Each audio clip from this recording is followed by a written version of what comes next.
ବନ୍ଧୁ ସମ୍ମୁଖରେ ବହି ଯାଉଥିବା ସେହି ଝରଣାର ଜଳସ୍ରୋତରୁ ଏତେ ପ୍ରଚୁର ମାତ୍ରାରେ ଜଳ ବାଷ୍ପୀଭୂତ ହୋଇ ବାୟୁମଣ୍ଡଳକୁ ପଳାଇ ଆସିଲା, ଯଦ୍ୱାରା ସମ୍ମୁଖ ଭାଗରେ କେବଳ କୁହୁଡ଼ି ପ୍ରତୀତ ହେଉଛି ଏବଂ ରାସ୍ତା ମଧ୍ୟ ଠିକ୍ ରୂପରେ ଦୃଶ୍ୟମାନ ହେଉନାହିଁ।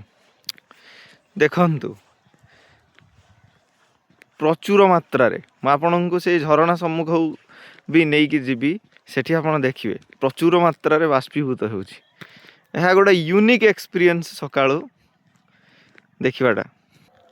ଦେଖନ୍ତୁ ଚତୁଃପାର୍ଶ୍ୱରେ ଖାଲି ଘନ କୋହରା, କିନ୍ତୁ ସମସ୍ତ କୋହରାକୁ ହଟାଇବାର ସାମର୍ଥ୍ୟ ଥିବା ଆମର ରବି ଭାଇ, ଆମ ଚତୁଃପାର୍ଶ୍ୱରେ ଥିବା କୁହୁଡ଼ି ପାଇଁ ଏହା ହେଉଛି କାରକ। ଏଇ ଦେଖନ୍ତୁ ଜଳରାଶିରୁ ସେ ବାଷ୍ପୀଭୂତ ସମସ୍ତ ଜଳରାଶି ଦେଖନ୍ତୁ